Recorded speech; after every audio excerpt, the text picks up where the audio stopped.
All right, so good to see everybody. I'm excited that we're getting closer to the start of the year. Question I keep getting from my family and friends is when am I going to be able to cut this beard? And so September 8th looks like that's going to be the day as of right now. So we'll see how that goes.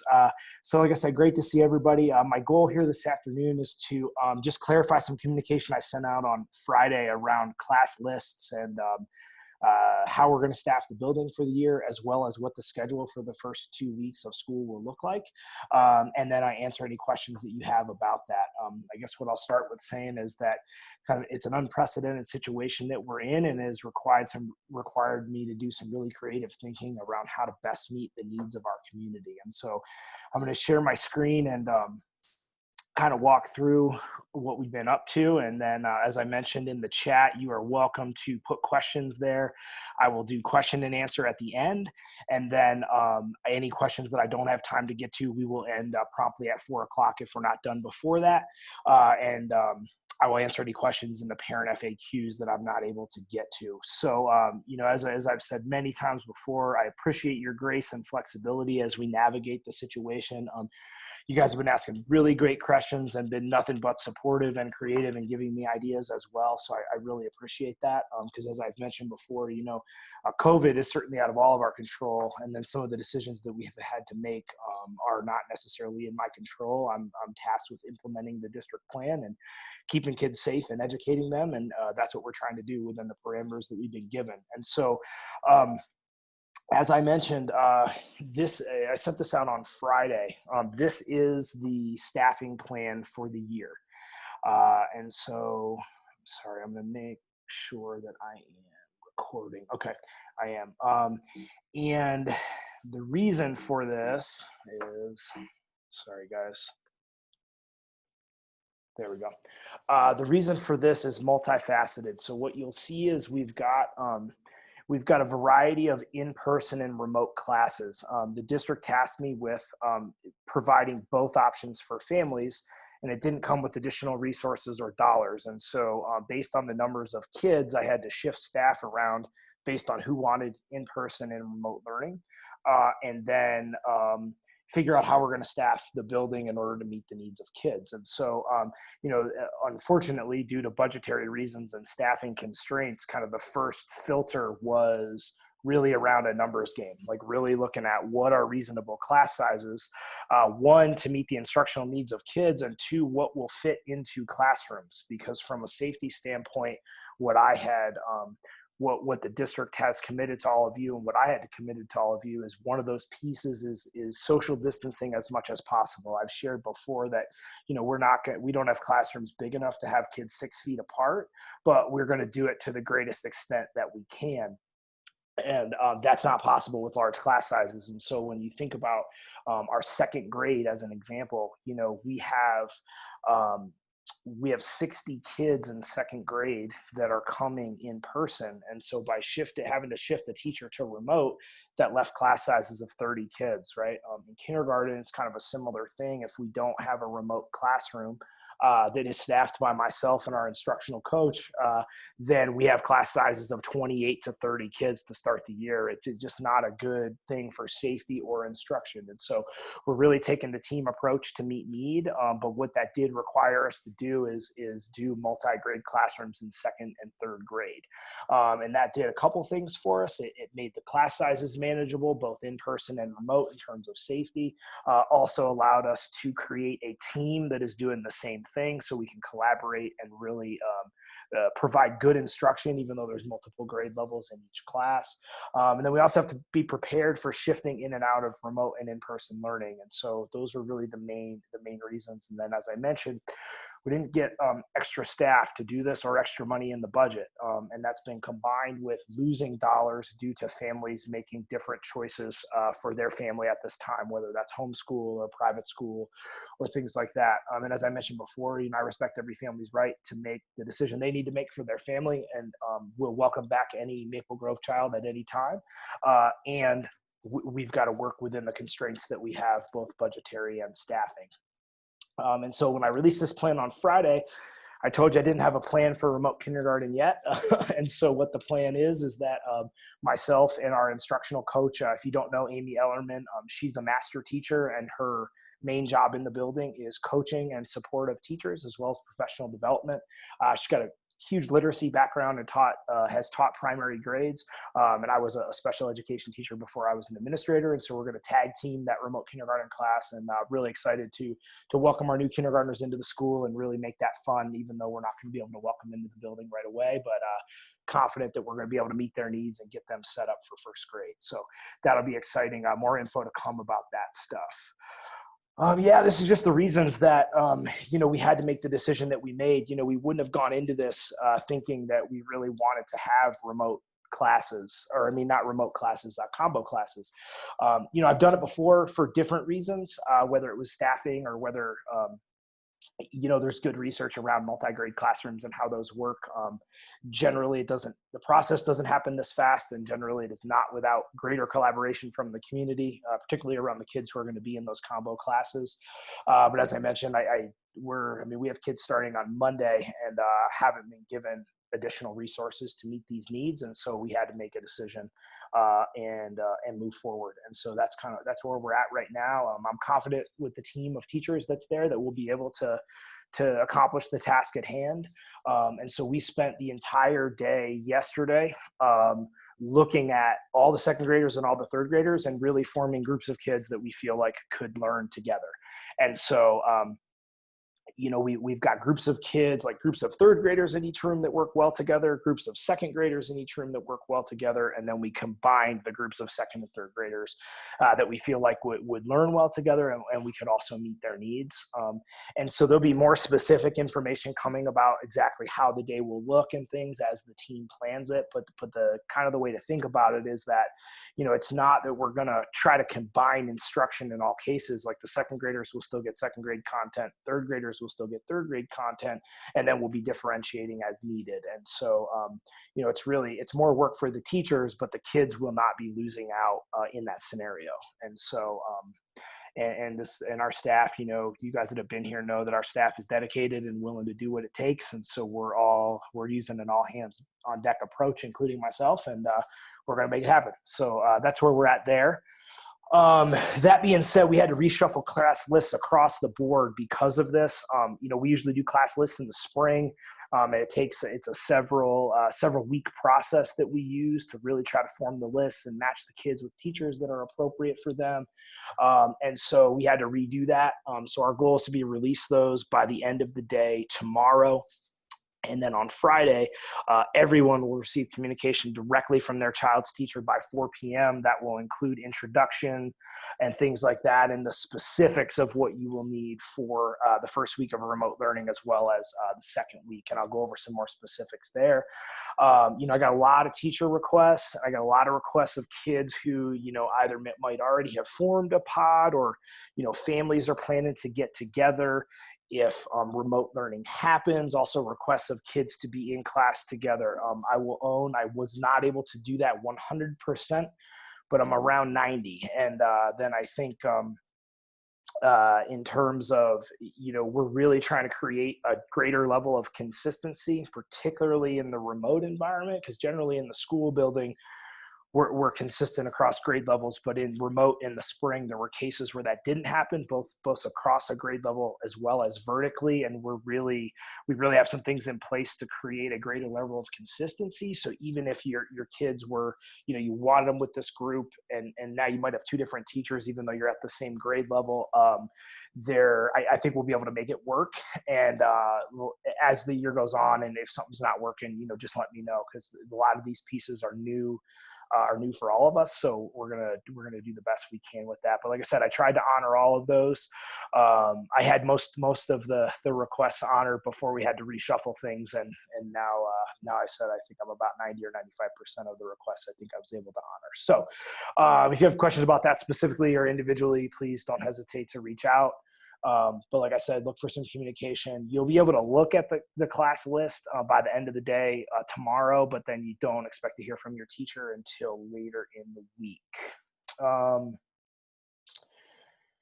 Yeah, so I want to just ground us in some common vocabulary because these are terms that you'll see on the schedule when we send stuff out, and these are things that will be important when we talk about remote learning in particular.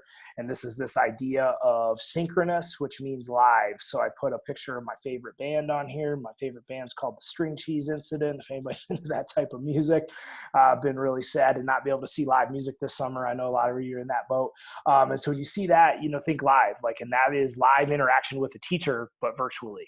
So these are the kinds of ways that we would meet that need would be like a whole group or a small group, maybe one-to-one with a student or office hours where students can stop in to get help. And then asynchronous, think on demand, think Netflix, right? It's there for you to access when you want. And these are examples of things that we would use in this type of a scenario. And so, when we do remote, many of you have expressed this, and you're never going to hear me say that it's a good thing for a kid to just be sitting staring at a screen for hours on end. And instructionally, it's not the best way to engage them or to teach them. But we will use components of that. But within that, we also heard loud and clear that the live interaction with teachers was one of the things that was the most effective for your children. And so we will be doing that. But it won't be, hours on end of just sitting staring at the screen. We're going to really mix it up depending on what we're teaching so that live time exists, but it's more effective than some of the things we were able to do in the spring. So yeah, synchronous live, like going to see your favorite concert, asynchronous on demand, like Netflix. So here's what we're looking at for week 1. So it's all remote for everybody whether you're remote or not. I sent the schedule out on Friday, and it'll get posted on our website tomorrow.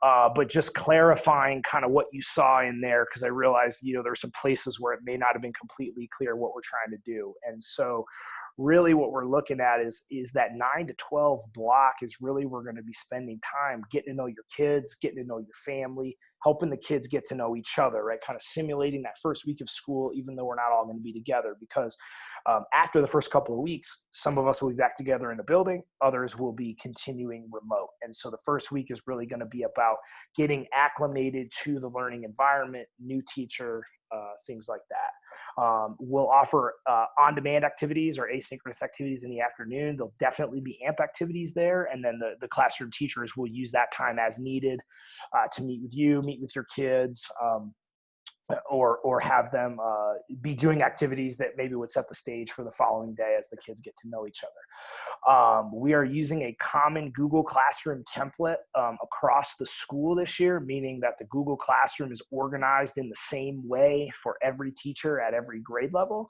So what you're going to get on Friday is a link to the Google Classroom, and in the classroom, it'll have all the information that you need for the following week. So it'll have some information from your teacher introducing themselves. It will have a schedule for the following week, and you'll see how it's organized. So this way, number one, it's easy for you to find what you need, because that was some good feedback that we got, is that, the way that the classrooms were organized and the functionality and the way we were trying to use it didn't meet the need and didn't always make it easy for you to find what you needed. We're also posting the schedule for the whole week, because we don't want you to have to wait for that kind of morning email to get the information that you want. We want that out there ahead of time. And so, for this week, we're going to post the schedule for the whole week. And then there may be some updates to different things. We're going to give that a shot and see how that goes. And then if we end up in remote learning longer, we'll follow a similar process. And if not weekly, stuff will be posted the day before, so that you have ample time to take a look at it and figure out the best ways to support your children. And then also, we're open to feedback on that. We decided to do that. And then, we're going to be tweaking it based on feedback that we get, based on things that we find as a staff. But this also should make it easy. I've had some emails from families that maybe have a family member or a nanny or someone supporting their children, or maybe your kid's going to Red Rocks, or one of the administrators at the Goddard School emailed me today and said, hey, can we talk about what remote learning is going to look like so we can support Maple Grove students during those first 2 weeks. And so the hope with the Google Classroom is that it's kind of one-stop shopping, and it's really easy for you to find. And then we're also going to link it on our school website. And so, like, if you don't know where to find something, you can go to the school website, go to the Google Classroom, hopefully all the information that you need is there. Make it a little easier, a little more streamlined for everybody. And then week 2, the schedule is a little bit wonky. And so I wanted to clarify that. So the idea of week 2 is that we're getting all of the in-person students in the building for at least one full day, because we're going to have a new process for arrival, a new process for dismissal, safety protocols in the building around hand washing, mask wearing. The schedule is different, all of those sorts of things. We want to get kids acclimated to that. And so what we decided to do is break the kids up into smaller groups so that they can have some more personalized time with the teachers, and really get kind of up to speed and have an experience of a full day of school before all of the kids are in the building. And we're actually only allowed to have 50% of kids in the building on any given day. And so what we did with the younger grade kids is we broke them into 3 groups. What we did with the upper grade students is we broke them into 2 groups. So think of the classroom split into 3s, or the classroom split into halves. And your teachers will be communicating to you which kiddos will be in that class will be coming on which day, so that we can run through and kind of have a trial run of how school is going to look the following week. Because I don't know if you guys got to look at that day in the life video, there's a lot of layers that we have to work through that we won't necessarily know if it's the most efficient way to do it until we have kids in the building, and trying to avoid having all of them here at once as we work through, like I said, arrival, dismissal, transitions, recess, lunch, all of those sorts of things, because we've essentially had to redesign all of it in order to meet safety protocols. And then there's also a lot of specifics in the classroom around spacing of students, like I was mentioning before, and how will kids use materials, and where will the materials go, and all of these things to increase and enhance safety. And so that'll be week 2. Just know that on those days, like for the kindergarten and first grade students, there'll be 3 groups coming in from orientation on Monday through Wednesday.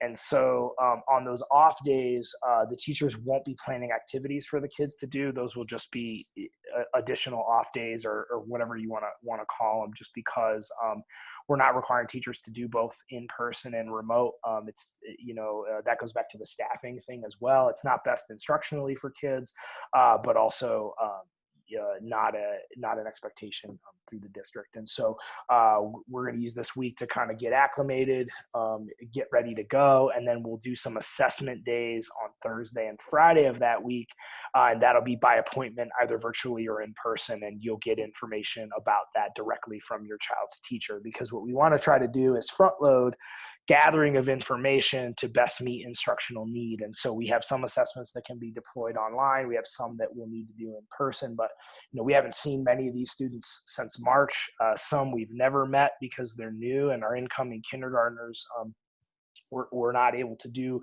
things the way we normally do. So we want to give ourselves the time to gather the information that we need in order to meet their needs moving forward. And so that's week 2. And then, so why don't I pause there? Actually, I just have one more statement to make, and then I'll go to questions and answers. And so I think this is the last slide. So I've got there was some information I sent out Friday around shade structures, and for complete clarity, the impetus for this did not initially come through the PTA. This came from parents requesting, can we create some outdoor classroom spaces for kids? We also need large enough spaces to socially distance for lunch, because in the building I have very few spaces where I can reliably have kids 6 feet apart and taking their masks off to eat lunch. And so we're also looking for spaces for, increased ventilation for mask breaks and learning. And as a school, I can't just start a GoFundMe, or I can't just say, put an all call out for, hey, I need this. Will people donate this, right? There's some kind of rules around that. And so PTA offered to help kind of be the arm that would handle that. And we realized that we ran into some procedural snafus with just kind of the way that the PTA operates with membership and things like that. So this is still a goal. We're just kind of hitting the pause button on it for a minute and just kind of revisiting how we're going to go about making this a reality. It seems like there's an appetite for it in the community, and I do think it's a good idea. PTA is kind of not going to be the ones fundraising that. They were just trying to support me in meeting a need that I didn't necessarily have a a way to meet at that point. So there's a PTA meeting actually tomorrow night to discuss their budget, and we're going to handle that process first, and then we'll circle back to this in one way or another, likely outside of the realm of PTA. And I just wanted to address that because this was something that I had requested help with, and we being a new board and me not being up to speed on PTA bylaws and things, we just thought this might be an easy way to promote it. And so yeah, if you made a donation already, awesome. We so appreciate that. Look for some communication around next steps there. And then if you're still somebody who wants to support or promote this idea, there will be a way to do that. Just wanted to kind of communicate broadly because I heard this from a lot of parents and not necessarily PTA parents, just around, could we do this for our school and for our community? And certainly happy to do it. And as I said, if we don't do this, having all the kids eat lunch in the building every day is quite a challenge if we're going to maintain social distancing and make them have them take their masks off. So on that same note, there is a PTA meeting tomorrow night to talk about the current PTA budget. If you're new to the school or if you haven't, been in PTA before or really know what PTA does, great way to get information. Historically, PTA has been so supportive of this school in so many ways, and the need is there now more than ever. Just to be honest, we are down 26 students from when I first made the budget, and school budgeting is all based on the number of students that you have. The way the state funds it is you get a certain amount of dollars per student, and then based on the number of students, then you staff the building. And so I can answer specific questions about that outside of this meeting. But if you do the quick math, being down 26 students from where we currently are is about $150,000 that I was anticipating having in the budget that is no longer there. And so PTA has agreed to help support some needs that we have, and would love your input about the budget, and be happy to answer any questions about what those specific line items are and what that money would be used for. Yeah, like I said, we're the loss of enrollment has caused some budget shortfalls at this point, and so they have agreed to help. And that's also, if you've been a PT member in the past, that's also why this is happening before school even starts instead of October. This was a request that I made to fast forward the process so I could make some financial decisions sooner around certain things that are need areas.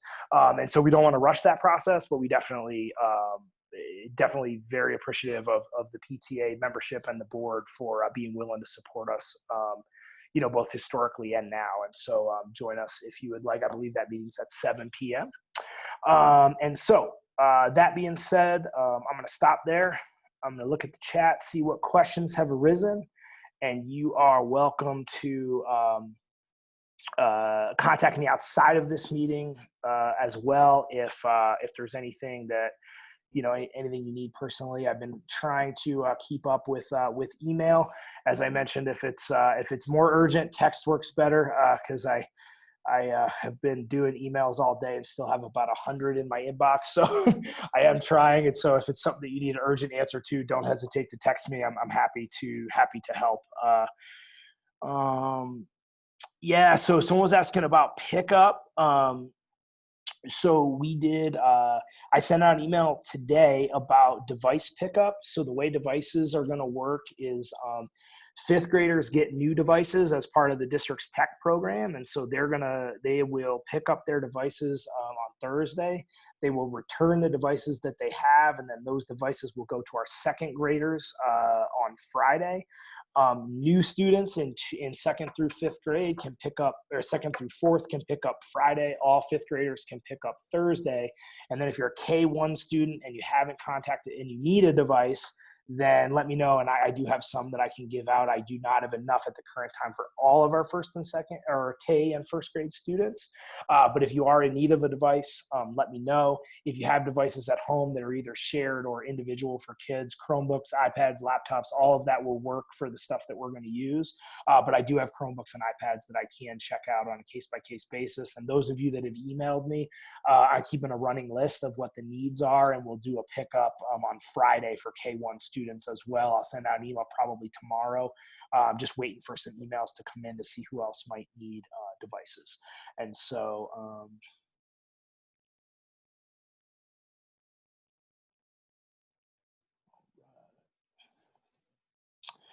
yeah, so question about class sizes when remote students decide to switch to in-person. So, the idea that I mentioned before is the policy is that the kids can switch at trimester should they choose. And then it is technically at my discretion at that point if we're able to accommodate that request. Now that is different than what you were told in the past, and that is a new thing that came down through the district. What I'll say there is I'll work with families. Obviously there's going to be a class size impact if we have an influx of people that make a switch at trimester. But if we make a switch at trimester, then we could reassign a teacher. It's not a perfect solution, but as I mentioned, the task I've been given has not come with extra support. And so we're going to do the best that we can. But what I would say is, where the class sizes are the highest right now are 2, 3, and 5. And so if you're really thinking that this is only going to be a short-term thing for you and you're willing to make the decision sooner rather than later, that helps me out a lot. But I'll work with you on an individual basis depending on what's going on at that particular time. But there is potential that class sizes could change because of it. So that's a really good question. Yeah, so question about facilitating kindy and second graders simultaneously during remote learning, and so that's a really good question. Really the activities at least next week are gonna not require as much facilitation from families. It's really going to be about connecting with having the kids connect with each other, having the kids connect with the teacher, and the kids connect in small groups. Like once we get rolling with it, we could maybe talk individually about that, because we are looking at, like, if the school goes full remote, we are looking at some staggered scheduling of grade levels to make that a little bit easier, right? Because we don't want the kids just tuned into a screen for 3 hours, but we are going to have specific times that we are posting mini lessons or live instruction. And then the other thing we're gonna do is, we're not gonna likely not record the things next week, because next week it's about connecting. So we really just want the kids, as many as possible, that can get in there live. But if we have to go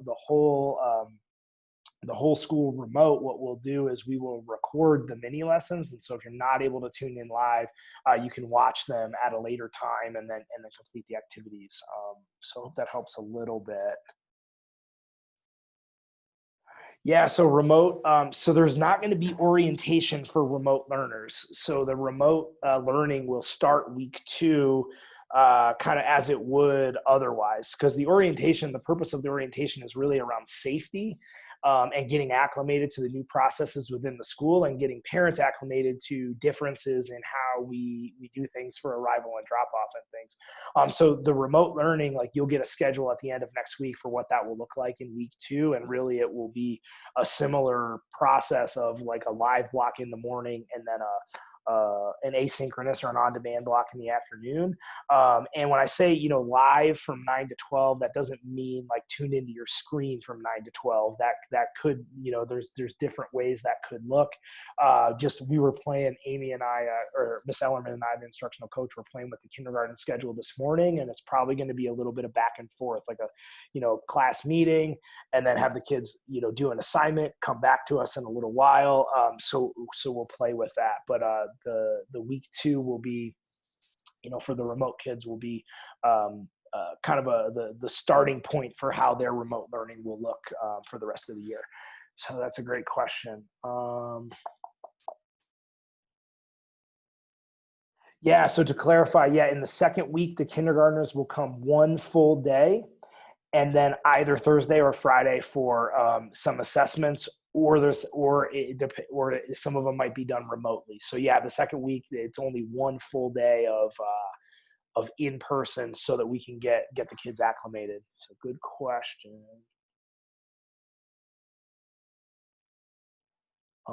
So if you start online and you return to in-person learning at the trimester, so it depends on the grade level, and it depends on if we all come back together. Because as I mentioned in previous meetings, the level 3, the safer at home, if we all come back together. So those are kind of the parameters, but the idea is we want the kids to stay with the same teacher as much as possible. But, in 4th and 5th grade, I think that that's the more the specific question. We would try to fold them back into a classroom of kiddos at the grade level that they're in.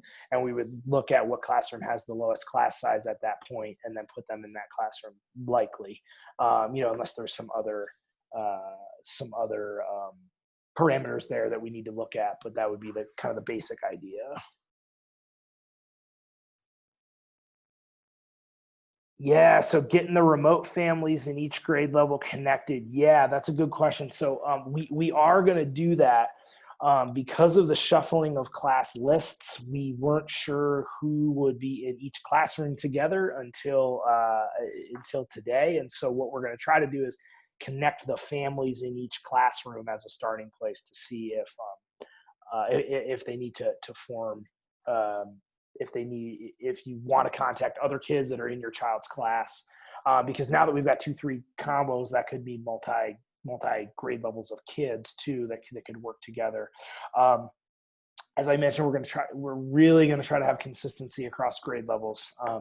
And so particularly in those 2-3 classes, so that if we do have to shift in and out, what you're seeing is pretty consistent things. And so it doesn't, the teacher, it doesn't matter as much, so that you can support the kids at home.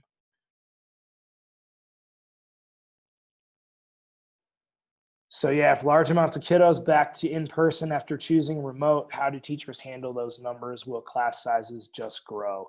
We're gonna have to see what the numbers are at that time. That potential is there, but if there's large numbers, there's potential to assign teachers back to in-person learning, because nobody that is teaching remote right now, signed up to do that. Like, people offered to do it because they're wanting to help meet the needs of the community. And so if it's large numbers, then we could reassign teachers back in the building and make some shifts that way too. Because, our intention at the beginning of the year was we had, as you guys know, we had 3 classes at every grade level except for 3rd and 4th, and they had 2 classes, and we have the teachers to staff that. What we didn't have the teachers to staff was, 3 full kindergarten classes and then a remote class, or taking a 2nd grade teacher out of the mix. Miss Jeffrey was supposed to teach 2nd grade, and then the 4-5 combo teacher was supposed to be the 3rd, 5th grade teacher. And so just the numbers game, that's how we had to shuffle it around. Yeah, remote learning students are counted as Maple Grove students. That's a good question. So the funding does exist. So the number that we're at right now is like 341. And that includes remote and in-person students, and then any students not in, that made other choices or aren't included in that number. When I made the budget, though, we had 367 students committed to coming in the fall, and so that's kind of where the shortfall happened. Does Amazon Fire work for kindergarten device? I don't know enough about Amazon Fire to answer that question, but I can certainly find out the answer. If it has access to the internet, even if the apps that we use can't be loaded on there, if you can access it through a web browser, then it should be fine. Because all the tools that we use are either apps, or you can access them through a web browser depending on the device. And so that should be fine. Yeah, so where does the money go for the kiddos that not come back to our school? It depends on where they go. So if they go to a charter school, the money goes to a charter school. If they go to a private school, then the public funding doesn't come in. If they go to an online school that is in the public realm, then the funding goes there. If it's a private online school, then families are paying. And so essentially, like, if you pay for private school, then the state doesn't provide funding for that student. You guys may remember a few years ago, there was a huge court case around, vouchers being provided to private schools and like public funding being funneled there. That kind of went by the wayside. And so really the state just doesn't provide the funding. Yeah, so I'm not going to address PTA budget questions right now. That'll be for tomorrow night. And so I see a budget question in there. I'm not going to get in that. There will be a lot of talk about that tomorrow night. So I'm not going to talk about that right now, but definitely that question will be answered tomorrow night. Um,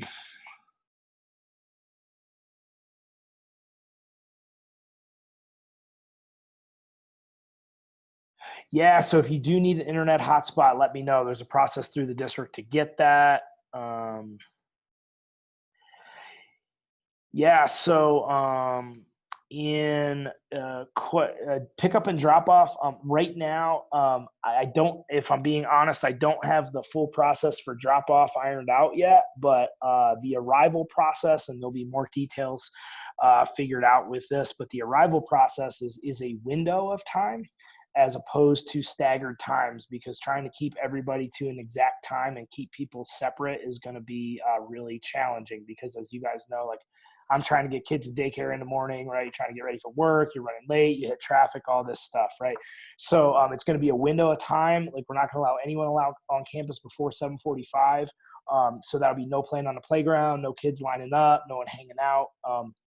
The window will be 7:45 to 8:15, and the idea will be you'll drop your child off, and they'll go directly to the exterior door of their child's class, of their teacher's classroom, and then there'll be temperature and symptom screened at the door and then welcomed into the room. The dirt parking lot that's out back is going to be roped off, so there will not be parking there, which means that there'll be very limited parking. I apologize, but this is by design, because we don't want people parking and hang out. We need you to use the hug and go in the front and the back so that there is not large gatherings of people on campus.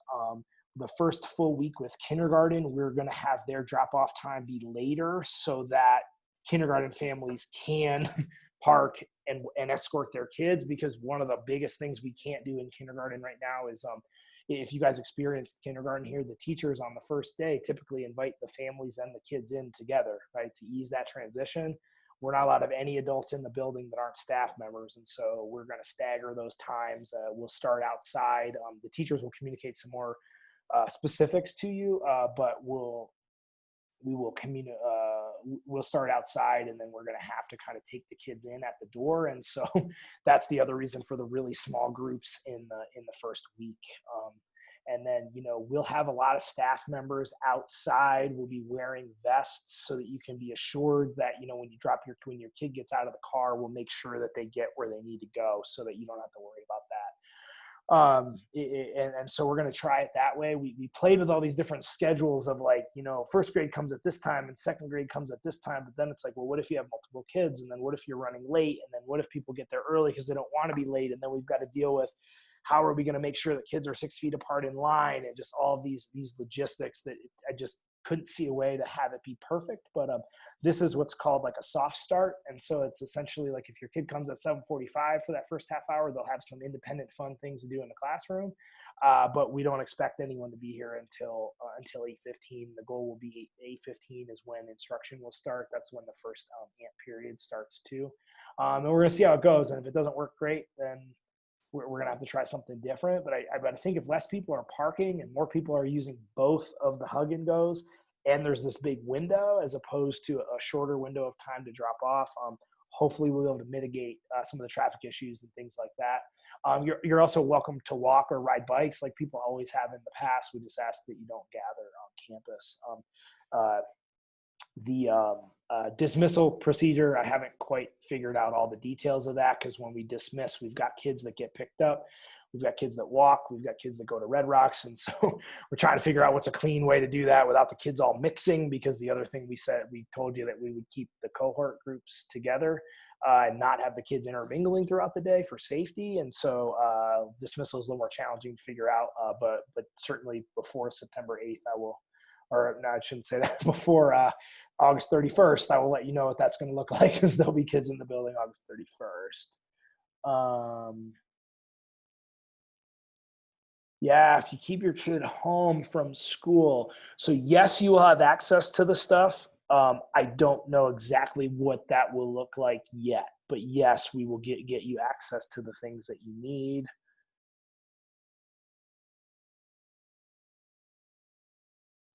Yeah, so Yeah, so the answer to the question about do in-person kids have remote learning when they are not at orientation? And the answer to that is no. There will be some art, music, and PE activities posted for them to access on those days, but they will not. They will only have school on the day they're in orientation.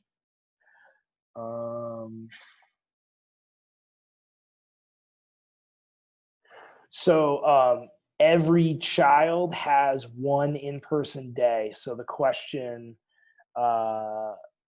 the question is for the second week, is the one in-person day only for K and one? No. So every child at every grade level has one in-person day.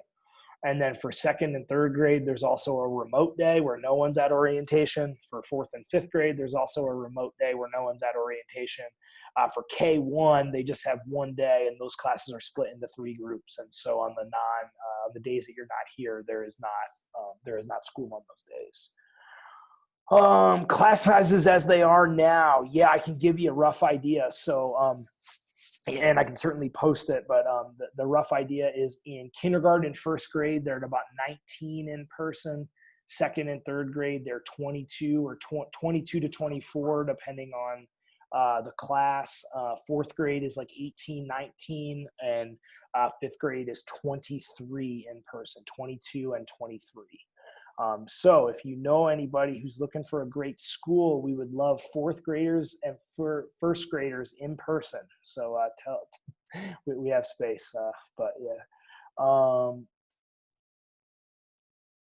Yeah, so is the district a date the district is planning to decide if remote or in person will continue? So the basic idea, the way it's been communicated to me and the thing they've been consistent with thus far is that if the public health situation stays what it is, then the plan will move forward as written. And so in level 2, that means 100% in person for elementary students starting on September 8th.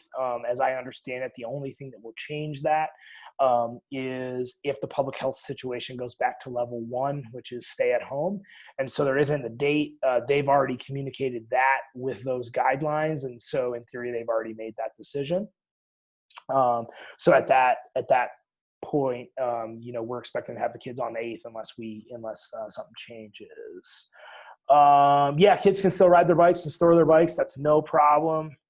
And then the last question is around dismissal time, and dismissal time is 2:30. Like I said, we may do some staggered dismissals, but like if you're picking up your kids or if they're walking, it'll probably be the last dismissal. Whereas like Red Rocks and bus riders might get dismissed a touch early so that we can not have as much traffic in the hallways and outside. Dismissal is probably going to be a little bit crazy outside as you guys are trying to find your kids and all that stuff. But we'll adjust. So Watchdogs, question about Watchdogs. If you don't know what those are, it's our volunteer program specifically for dads of great students. At this point, there is no volunteers allowed in the building at all, which is really causing my heart to hurt because of the amount of time and energy that many of you place at our school and the amount of stuff we're able to get done because of that. So as of right now, volunteers aren't allowed. I'm trying to look for some wiggle room there, but right now it's a hard, fast no of anybody being in the school. And even like if you come to pick up your kids and stuff, like you'll have to wait outside and we'll bring them out to you. Little things like that are just like so different than how we would ever normally run a school in such an amazing community. But we'll get through it, and hopefully the public health situation continues to get better, and we'll be able to make some different choices. Protocol for students showing symptoms. And so the first thing that happens at the door, and we actually have to self-screen as staff members when we come in. And so as we come in the building, I write down my employee ID number. I answer the questions. Do I have a cough? Do I have a fever? Am I sneezing? The answer is no. And then I take my temperature. If my temperature is below 100.4, then I am safe to come in the building. If I don't pass the symptom screen or the temperature, the process is that we have what's called a medical safe room. And so those of you that have been in the building, we have our health clinic, and that'll just be for like kind of normal stuff that happens throughout the day, the way way it always is. You know, you scrape your knee, you know, you got an upset stomach, you know, you got a headache, stuff like that. The medical safe room is for people that don't pass the COVID symptom screen, or if you have a temperature. And the process for that is that you will be required to come and pick your child up at that point. If on the way into the building the child doesn't pass the symptom screen, then the same thing. We'll bring them down to the medical safe room, which is now the conference room that's right outside my office. We would call you, and you would have to come pick your child up. There is testing available, and so we would handle that on a case-by-case basis for both staff and families. And then, the remote kids will also have assessments in the first 2-week period. We're going to do all of those remotely, though. So they'll be on that same days that everybody else is doing assessment. We'll do the assessments remotely for those kids. So, like, speaking for myself, like the kindergarten, new and incoming kindergarten families we'll likely do some beginning of the year math stuff and some phonics screening. Those are the subjects that I'll be doing, and we'll just have a schedule. And we'll either do those in small groups or we'll do them individually to just have some one-on-one time with the kids and just kind of assess the baseline of what they're up to. So that's a great question. So